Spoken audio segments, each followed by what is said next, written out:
નાના મોટા બધાને બટાકાનું શાક ખૂબ ભાવે છે, પરંતુ આપણે એને બહુ તો 2 કે 3 કે 4 રીતથી બનાવીએ છીએ. છાલવાળું બનાવીએ છીએ, સૂકી ભાજી, રસાવાળું, અને ચોથું છે ગ્રેવીવાળું.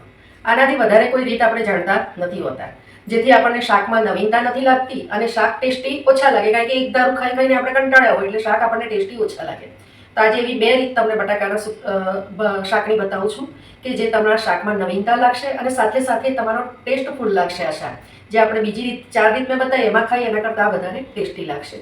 તો પહેલી રીત છે કે આપણે મેથી બટાકાનું શાક તો બનાવીએ છીએ, પરંતુ હવે પછી જ્યારે પણ કસૂરી મેથી અને બટાકાનું શાક બનાવો, કસૂરી મેથી આપણે થોડું, આ સૂકા પાન છે, મેથીની સુકવણી બધા કરતા જ હશે, તો આ સૂકા પાનને થોડા લાઇટ મસળજો, વધારે પાવડર નહીં કરવાનો, અને વઘારમાં રાઈ જીરું જે કંઈ નાખતા હોય એ નાખી અને એકલી કસૂરી મેથી, પરંતુ એને જે આપણે વઘારમાં નાખીએ છીએ એના કરતાં વધારે 2 કે 3 ચમચી વધારે નાખવાનું છે. અને તમે બટાકાને વઘારી શકો છો, સૂકી ભાજી કરી શકો છો, રસાવાળું કરો છો, બંને આ શાક ખૂબ સ્વાદિષ્ટ લાગશે, કસૂરી મેથી અને બટાકાનું.